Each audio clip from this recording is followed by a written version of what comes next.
Hello, and welcome to The Secret Sits. I'm your host, John Dodson, and today I am bringing you a special episode just in time for the holiday season. This time of year is typically filled with joy and cheer, celebrations based on old pagan traditions and religious ideology, and anticipation of dreams yet to come to fruition. However, true crime does not take a break during this time of year. Actually, some of the most shocking crimes have happened right around the Christmas season. So relax next to a warm fire, cuddle up with some hot cocoa, or grab a good glass of bourbon as I tell you my top 12 Christmas crimes.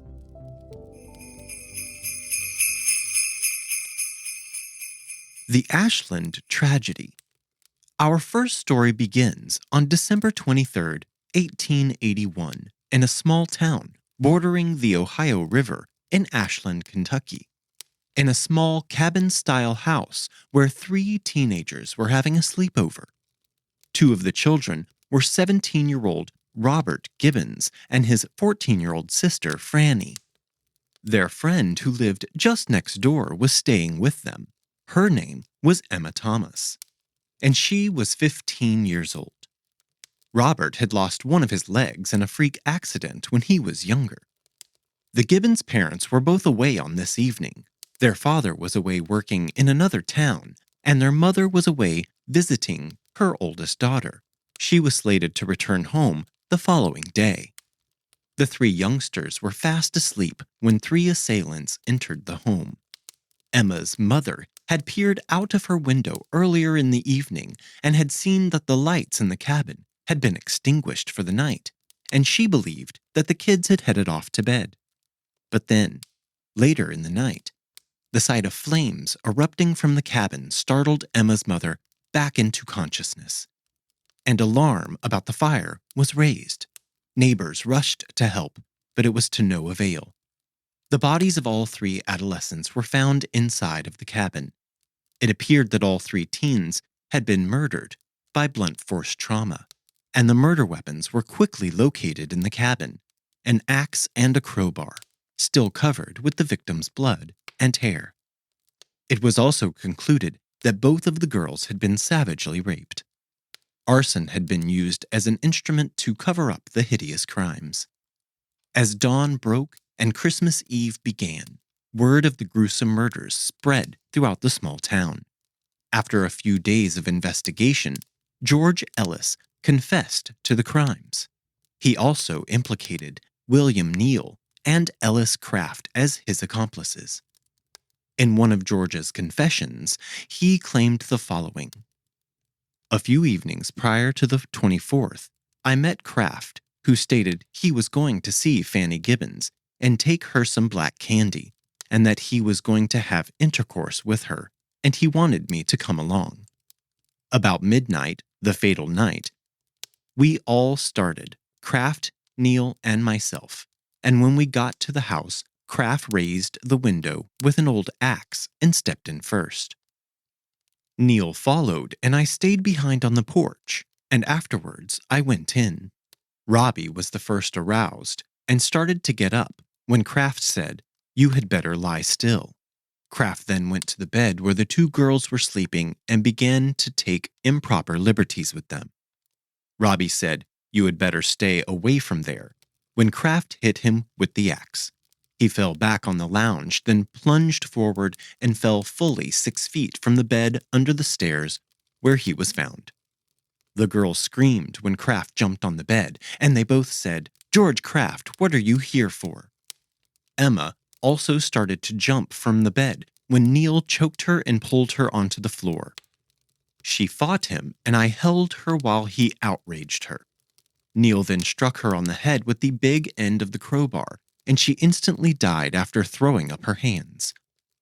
Craft also had some trouble with Fanny Gibbons and called on me to help him. He then outraged her and killed her. Neal proposed killing the girls, and after they were dead, I took some coal oil, poured it over the bodies, and set fire to them with a match. We then left the house. Though we may never know the real story after numerous versions of confessions, William, Neal, was executed in 1883, and Ellis Craft was executed in 1885, both by hanging. George Ellis was given a life sentence but was later killed by a lynch mob. Santa Claus is coming to town. Our next story takes place on Christmas Eve, 2008, in a suburb of Los Angeles called Covina. A Christmas party was in full swing, and everyone was having a great time. In attendance were 25 members of the Yusuf Polsky family. Around 11:30 p.m., there was a knock at the door. The door was opened, and there stood the big man himself, Santa Claus. He was even holding a wrapped gift. 8-year-old Katrina Yusupolsky saw Santa and her face lit up, and she ran toward the fabled gift giver. But as Katrina ran toward Santa, all of a sudden, he pulled out 2 9mm semi-automatic handguns and shot Katrina in the face. Santa then started firing indiscriminately at all the partygoers who were now attempting to flee. After shooting several of the merry revelers, Santa unwrapped his package, which contained an air compressor which he had modified to spray gasoline all over the inside of the house. He then proceeded to set the entire house ablaze. This imposter Santa Claus turned out to be Bruce Pardo, and this was his ex-wife's family home. The rampage went on, and in the end, 9 people would be left dead, suffering from either gunshot wounds or fatal injuries from the fire. One of the survivors called 911 from a neighbor's house, and it took 80 firefighters an hour and a half to extinguish the blaze. Pardo ended up killing his ex-wife's parents, 2 brothers and their wives, her sister and her nephew. Katrina ended up surviving the gunshot wound to her face. Pardo then drove to his brother's house and committed suicide. I hope Katrina has processed the trauma of Santa trying to kill her. What's under the tree? Christmas is a time when human compassion is on the rise, goodwill toward men and all of that stuff. So when Patty Michelle White was having a bit of a rough time around the holidays and needed a place to stay, Michelle O'Dowd kindly offered to let her stay at her house and off of the streets. But shortly after December broke, things between the 2 ladies shifted and began to sour. Michelle's twin brother had always been suspicious of White, and when Michelle failed to show up to work or to answer her phone, he knew something was wrong. Plus, they probably had some of that twin superpowers and could just feel it. He went to his sister's house to check on her, and while walking through the house, he saw a foot sticking out from under the Christmas tree. It was his sister, Michelle. Her body lay there beneath piles of beautifully wrapped Christmas presents, purchased with love for her children and grandchildren. Michelle had been beaten and strangled by White, and she had attempted to hide the body under Michelle's meticulously decorated tree. Members of the family could not believe that White could perpetrate such an act. She was like part of the family. But she was caught and arrested in South Carolina after having used Michelle's ATM card for several purchases.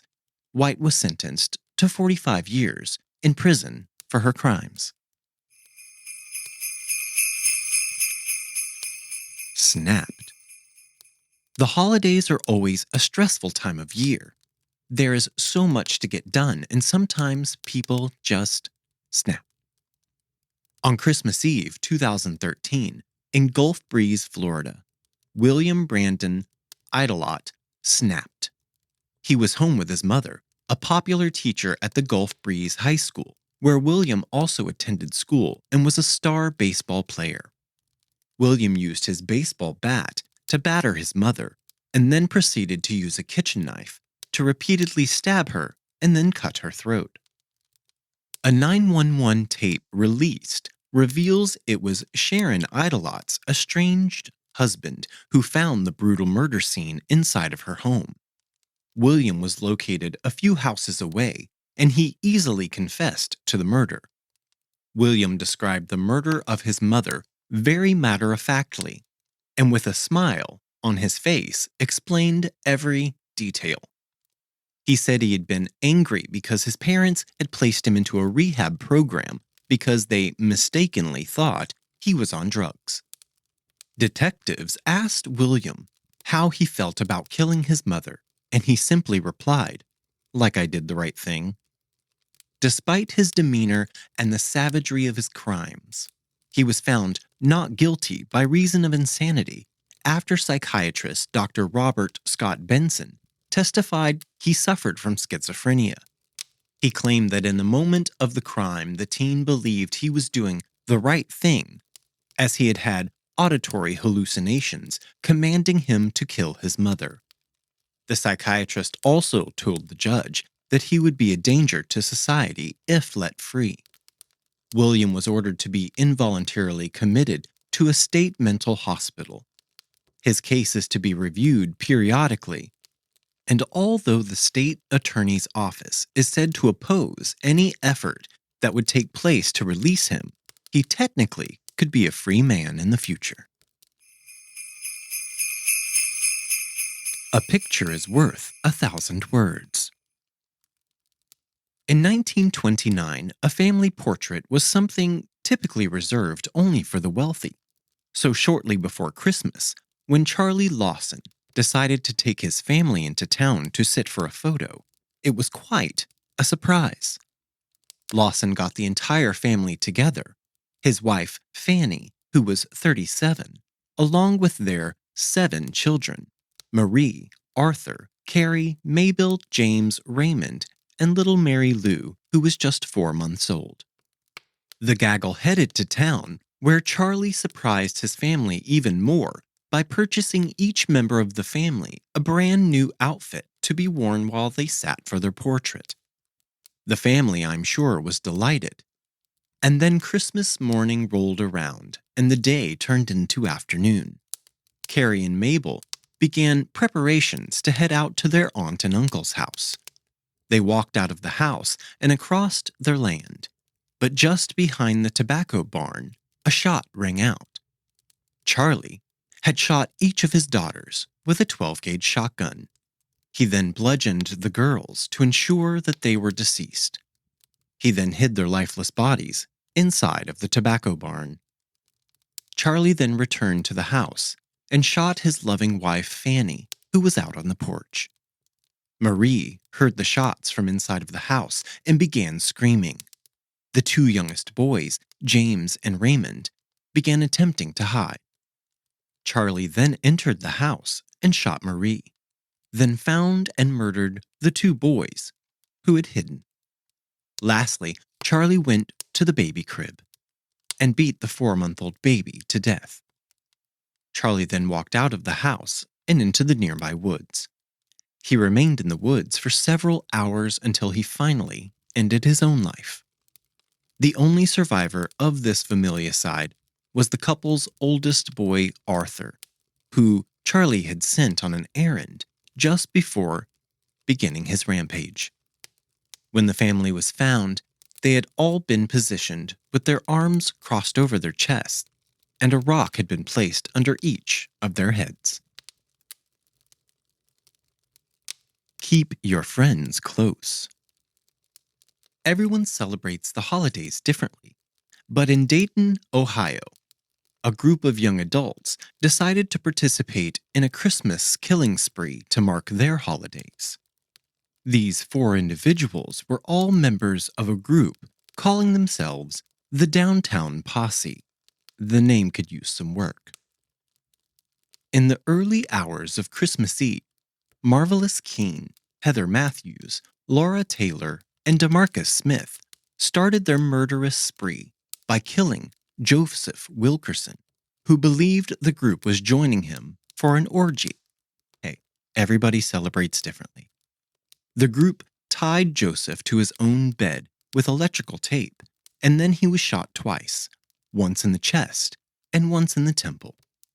The group then leaves this location, and at around 10 p.m., as they are passing a phone booth containing Danita Goulet, who was 18 years old and wearing a pair of Fila tennis shoes. Marcus decided he wanted those shoes, and so they shot the young woman 7 times and took her shoes. She died later that night in the hospital. Next, at around 12:30, just 30 minutes into Christmas, and Jeffrey Wright is shot 4 times outside of 157 Yuma Place. After taking some time to cool off, the group's next victim was Richmond Maddox, 19 years old, and the ex-boyfriend of Laura Taylor. They shoot this young man while he is sitting in his car around 8:50 p.m. This will be the last victim killed on Christmas Day, but the following day, the group is back at it again, and they walk into the Short Stop Mini Market and shoot the 37-year-old store clerk, Sarah Abraham, directly in the face. A customer who was also in the store, 67-year-old Jones Pettis, was shot in the stomach but later recovered. After this murderous spree, the group began to discuss who should be killed to prevent snitches, and they decided on Taylor's friend Wendy Cottrill and her boyfriend Marvin Washington. The group went to pick up the couple, and they bought some wine and beer. They pulled the car over in a field when Keene said he needed to urinate. But instead of evacuating his bowels, Keene shot and killed the couple. Keene would be convicted for 5 of the 6 murders. Taylor and Matthews are serving life sentences at the Ohio Reformatory for Women in Marysville. Smith is serving a life sentence at the Mansfield Correctional Institute. On July 21, 2009, at the age of 36, Keene was executed by lethal injection at the Southern Ohio Correctional Facility in Lucasville. When he was asked if he wished to make a final statement, the condemned killer said, "No, I have no words." Every neighborhood has that one Christmas house. Every neighborhood has at least one house that is Christmas obsessed. You just know they are going to have the best Christmas yard display and that it will probably be left up a little longer than any other display in your area. Well, the Los Feliz Hills neighborhood has its Christmas house as well, but it's not known for its dazzling Christmas display. It is known for something much darker. Situated on a quiet, leafy cul-de-sac, the sprawling residence might seem an unexpected place for a grisly near familicide to occur, but this is exactly what happened in the early morning hours of December 6, 1959, when Dr. Harold Pearlson, a successful cardiologist and USC School of Medicine professor, picked up a ball-peen hammer and set about on a murderous spree. The doctor first took the tool to his wife's head, killing her with one blow at approximately 4:30 a.m. while she slept in the master suite. He then ventured into the room of his eldest daughter, Judy, and struck her in the head with the same hammer. The blow was not fatal, though, and instead awakened the 18-year-old who began screaming. The noise, in turn, woke the Pearlsons' youngest child, Debbie, who was 11, causing her to run to Judy's room to investigate the wails. Dr. Pearlson told the children to return to bed, and his last words to them were, "This is only a nightmare." Judy managed to escape from her father and the house and raced to the home of a neighbor, Marshall Ross, who called the police. Pearlson overdosed on pills after the children had fled from the house. After Harold's rampage, the Pearlsons' children went to go live with out-of-state relatives. The mansion, Christmas presents and all, were shuttered like a creepy time capsule. The property was sold in probate auction a year later to Emily and Julian Enriquez, but the couple never moved in. Instead, they used the expansive estate as a glorified storage facility, periodically dropping off their own things over the decades. The Enriquezes also never moved any of the Perelsons' furnishings out. They even kept the Perelsons' Christmas tree, and under it, the unopened presents from a Christmas almost 50 years ago. The property became a twisted time capsule that attracted urban legend investigators and looky-loos. When Emily Enriquez passed away in 1994, her son Rudy inherited the home.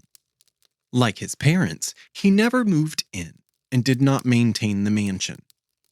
In 2009, he told the Los Angeles Times, "I don't know that I want to live there, or even stay there." Daddy Dearest. Ernest Hollaver Jr. was not a good man. In 2002, he was charged with multiple sexual offenses against his two daughters, Victoria and Elizabeth, when they were minors. The girl's mother, Jean Hollaver, received an order of protection from her husband so that he would be removed from the family's house. The order also barred him from owning or coming into contact with firearms. Having nowhere else to go, Ernest went back to his parents' home, where his youngest brother, Scott, was also residing. On Christmas Eve 2002, Scott drove his brother Ernest to his family's home, where he was not allowed to be. Ernest told Scott to wait in the car about a block away as he crept up to the house. First, Ernest cut the telephone lines and all other wires leading into the home. Then he forced his way inside through the garage. Without hesitating, he shot his wife Jean, then his daughters Victoria and Elizabeth with a pistol. Only Victoria's baby, Madison, escaped a bullet. The brothers then drove to nearby Clearfield County. Ernest threw out the pistol he used to kill his family with, and a shotgun he had also been carrying with him. The bodies of the slaughtered Hollaver family were discovered 28 hours later. Luckily, 9-month-old Madison had survived being alone for that time. It did not take police long to start looking at Ernest for the murders. They executed a search warrant for his person, his vehicle, and his parents' home where he had been living. Ernest was found guilty of first-degree murder for all 3 victims. He was also convicted of crimes involving killing a prosecution witness, conspiracy, reckless endangerment for leaving his grandchild alone, burglary, and criminal solicitation of murder for hire. I saw Mommy kissing Santa Claus. The Christmas season can be so monotonous, and sometimes it seems as if people don't have any original ideas anymore. Santa Claus tainted Christmas for another family in 2011 in Texas, in the same manner of Bruce Pardo. Aziz Yasnimpana knocked on his estranged wife's door on Christmas, dressed in a Santa Claus suit, as the family was in the middle of opening presents. Opening fire on his family, he killed his wife, Fatima Ramati, and their 14-year-old son, Ali, and their 19-year-old daughter, Nona. Also victims to his rage were his wife's sister, Zahara Ramadi, her husband, Mohammed Hossein Surey, and their 22-year-old daughter, Surey.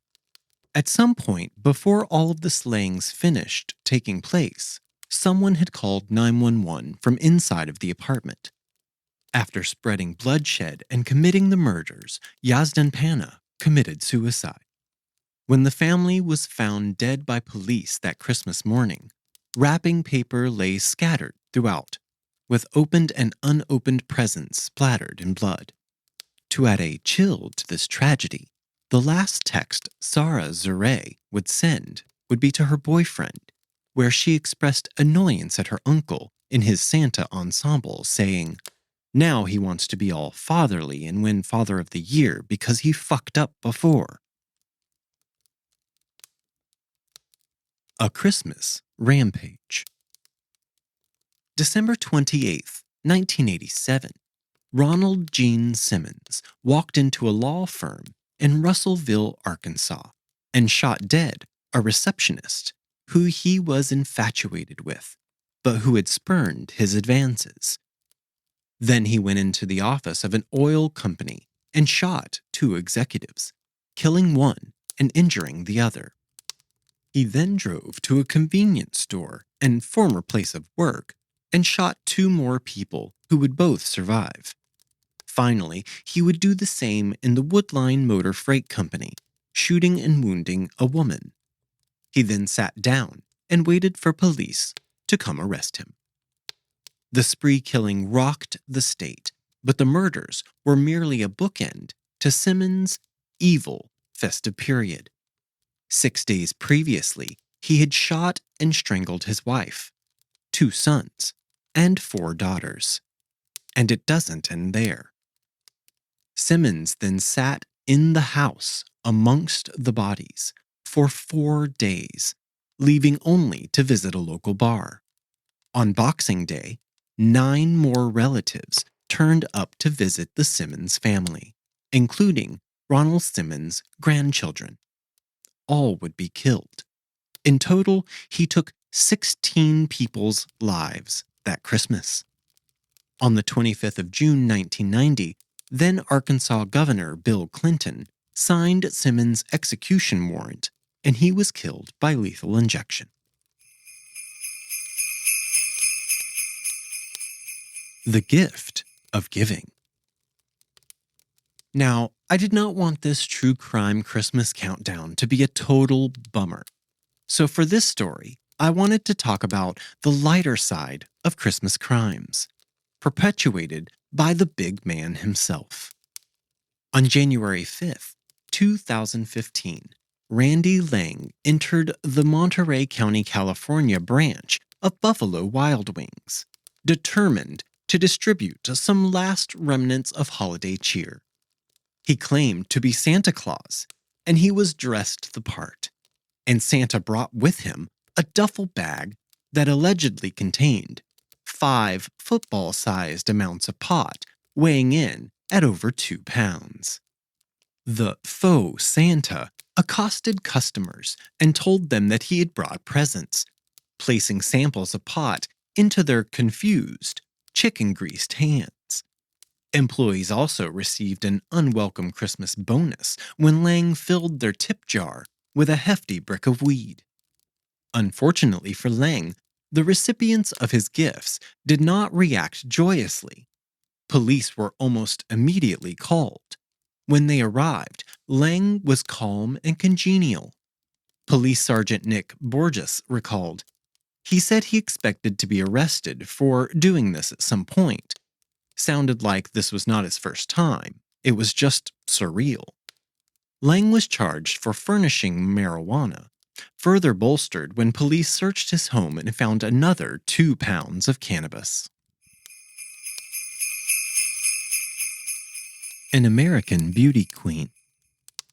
For our #1 Christmas season true crime case, I doubt anyone will be surprised at who landed on top.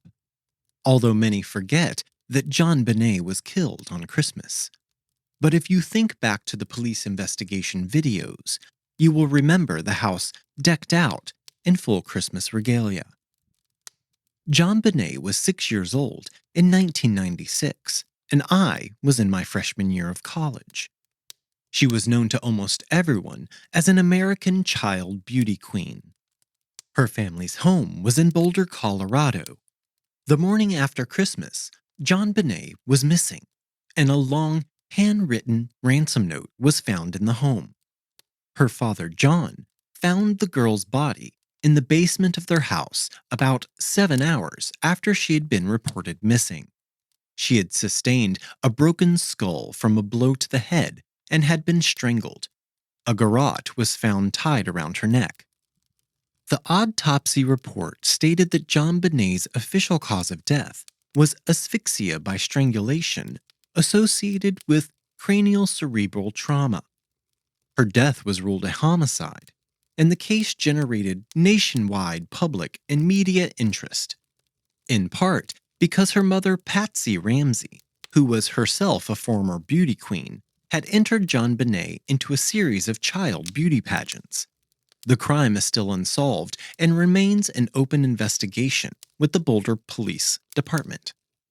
The Boulder police initially suspected that the ransom note had been written by Patsy and that the note and appearance of JonBenét's body had been staged by her parents in order to cover up the murder.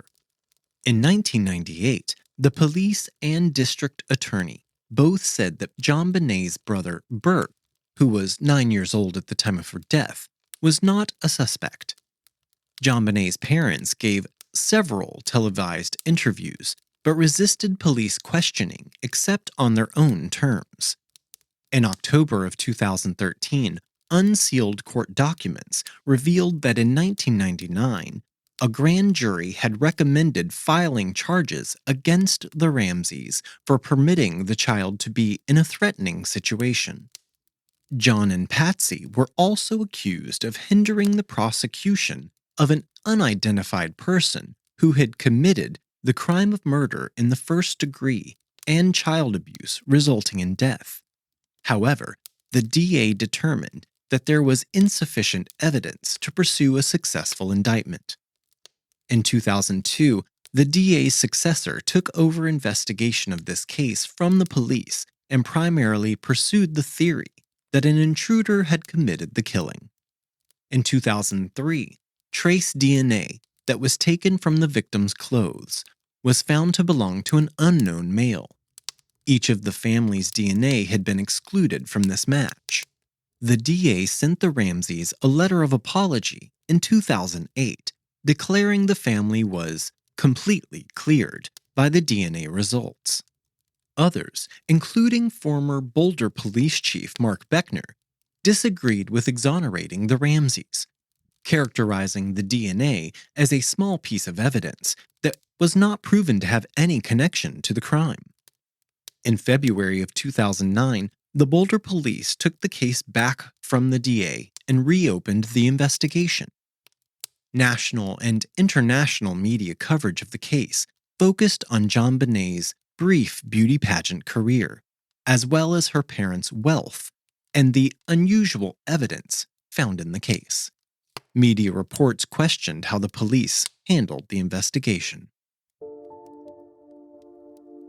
And this concludes The Secret Sits list of Christmas true crime cases.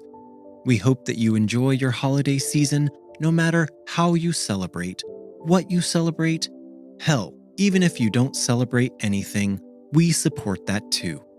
Just remember to be kind to one another and be safe. We're all in this together.